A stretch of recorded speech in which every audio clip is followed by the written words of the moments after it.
Buenas noches, hoy nos encontramos en la inauguración del Campus Creativo Nodo. Me acompaña Sabrina Tanganelli. ¿Qué tal, Sabrina? Hola Buenas Anthony, noches. ¿cómo estás? Buenas noches con todos. Bueno, en este día tan especial para la Universidad de las Américas nos encuentra una de las periodistas más destacadas del Ecuador y presentadoras, Gabriela Baer. Qué gusto tenerte aquí. Muchísimas gracias por la invitación y por participar de justamente la inauguración de Nodo. Sí, justo para empezar queríamos hablar sobre cómo la creación de contenidos y el periodismo ha mutado en los últimos años y quería preguntarte cómo has visto este cambio desde que empezaste tu carrera hasta este momento. Bueno, Anthony, te diría que definitivamente pues, el periodismo en estos 30 años en el que yo he estado presente ha cambiado muchísimo porque ha cambiado la tecnología. Entonces nosotros antes de lo que usábamos, por ejemplo, cámaras con cintas, ya sea Betamax o DVC Pro, y fuimos pasando así hasta llegar a la tarjeta que es ahora. Eso lo ha hecho al periodismo mucho más rápido. Podemos ahora comunicar más rápido que antes. Antes teníamos que bajarnos la cinta para poderla convertir en digital y recién poder hacer la edición del reportaje. Ahora todo es mucho más rápido. Creo que ese es lo principal que ha evolucionado dentro del periodismo es la tecnología. Y en tu época de reportera, ¿cuál fue la cobertura que más te impactó? Bueno, tengo algunas desde cuando yo recién empecé, estaba en TC Televisión, que fue la separación de fuerzas entre Ecuador y Perú, que pocas mujeres iban realmente a cubrir ese tipo de eventos y logré que me envíen a mí. Y ya no lo logré en el conflicto, pero sí después del conflicto, que fue ya un logro para mí. Esa fue una de las coberturas más importantes junto con la firma de la paz en Itamaraty. Y otra cobertura muy importante fue la entrevista a Hillary Clinton, cuando era jefa del Departamento de Estado de los Estados Unidos. Entonces esa entrevista tuve que hacerla en inglés y eso fue un reto también para mí, al igual que la cobertura de cuando Julian Assange ingresó a la Embajada de Ecuador en Londres, también estuve ahí presente y creo que son tres de las coberturas más importantes para mí. Quisiera preguntarte cómo fue tu proceso de preparación para estas entrevistas tan relevantes para tu carrera, porque no es algo que sucede todos los días. No, pues claro, obviamente hay que prepararse. Hay que prepararse la de Hillary Clinton y practicar el inglés aparte. Sí. Porque si bien sé inglés, pero la práctica también le ayuda a uno. Entonces, bueno, uno investiga. Antes no teníamos ChatGPT, pero ahora entramos a la computadora, investigar Google, todo lo que hacía Hillary Clinton y también un poco ver cuáles eran los temas importantes y por qué venía al Ecuador. Entonces, en eso se basaba la entrevista.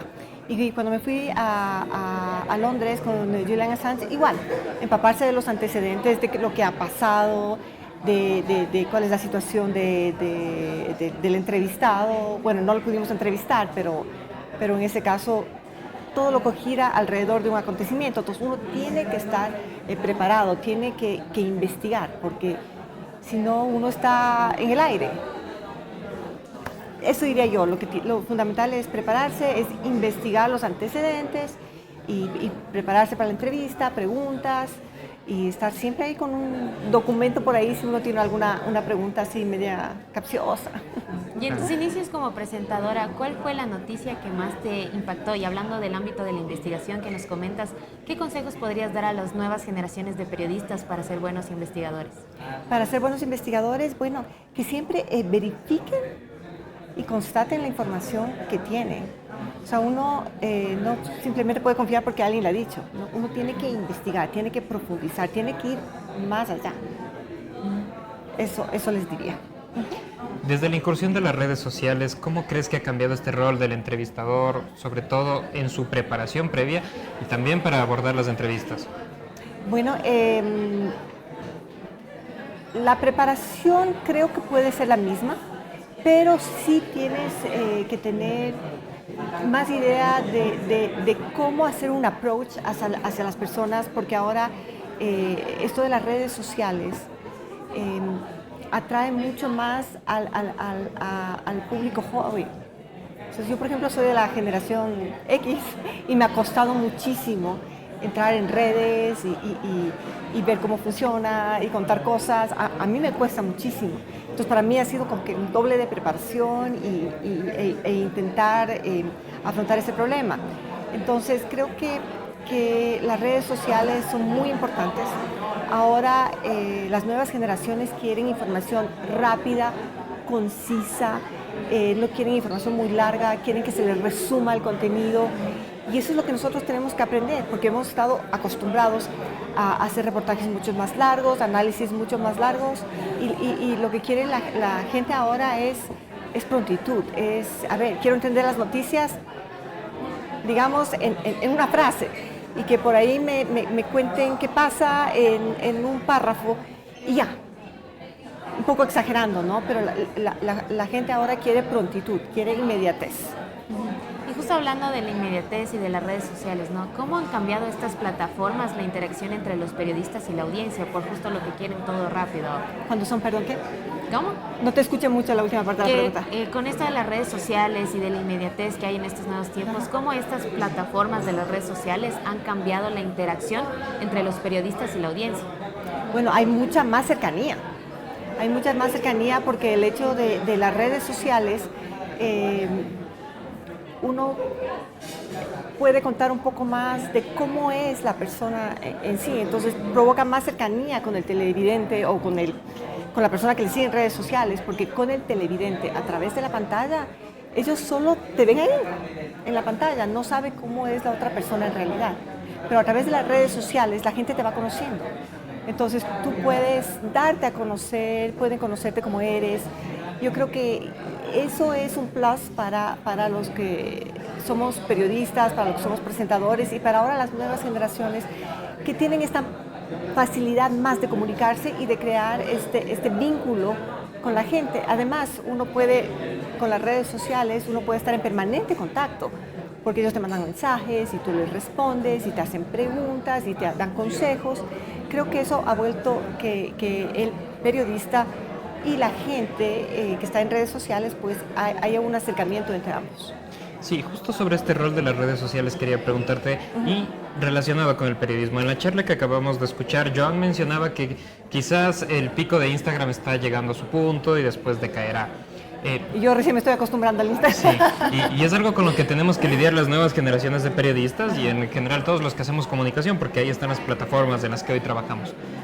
Desde esa perspectiva, ¿cuáles crees que son los principales aspectos que un periodista debe reforzar sí o sí? Primero, ganarse la credibilidad de las personas. Y ganarse la credibilidad de las personas es hacer reportajes o dar información que realmente vale la pena, que la gente está interesada y hacerlo con una investigación previa para que la gente te catalogue como una persona creíble. Tienes que ganarte esa credibilidad. Yo creo que eso es importantísimo. Y creo que de esa manera tú te ganas ya la confianza del público y te diría que es eso, ¿no? Básicamente, a través de la credibilidad tú te puedes ganar la confianza del público y aparte ser uno mismo, no crearse una figura de otra persona que no es, sino demostrar que eres tú, que eres de carne y hueso, que tú eres una persona que tiene sus errores, que tiene sus defectos y que a veces te puedes equivocar, pero no disimular, sino ser auténtico. Y en términos de la creación de contenido, ¿no? ¿Cómo te adaptas a las nuevas tendencias digitales que hay hoy en día e incluso agregándole a que hoy hay una audiencia aún más exigente? Bueno, trato. Yo empiezo a tomar cursos y trato de ver y trato de ser un poco más activa en redes sociales, pero la verdad a mí me cuesta muchísimo. A mí sacar en Instagram, justamente Joan decía que por ejemplo el Facebook ya en España ya no tiene importancia. Aquí tiene mucha importancia también el Facebook todavía. Entonces yo trato con cursos, preguntando, dando tiempo, pues demanda tiempo. El estar en redes sociales demanda muchísimo tiempo. Yo admiro a las personas que realmente están todos los días ahí sacando sus posts y sus noticias a través de redes sociales porque demanda tiempo, cierta inversión para comprar tus luces, para comprar tus micrófonos, para comprar tus cosas. pero la mejor manera de hacerlo es prepararse, es conocer, es preguntar. Quisiera preguntarte una última cosa. ¿Qué mensaje les darías a los jóvenes periodistas de aquí de la Facultad de Nado? Bueno, yo les diría que tomen en cuenta que esta es una profesión 24/7, es así, sobre todo al inicio, 24/7. Uno tiene que estar permanentemente informado, uno tiene que siempre contrastar la información y verificar la información. Esa sería mi recomendación y pues les deseo a todos los estudiantes que tengan mucho éxito y que alcancen su meta. Y con esto cerramos la entrevista con la periodista Gabriela Baer. Es un gusto haberte tenido aquí, Gabriela. Gracias por haber acompañado. Gracias a ustedes. Gracias por acompañarnos. Disfruta del evento. Muchas gracias.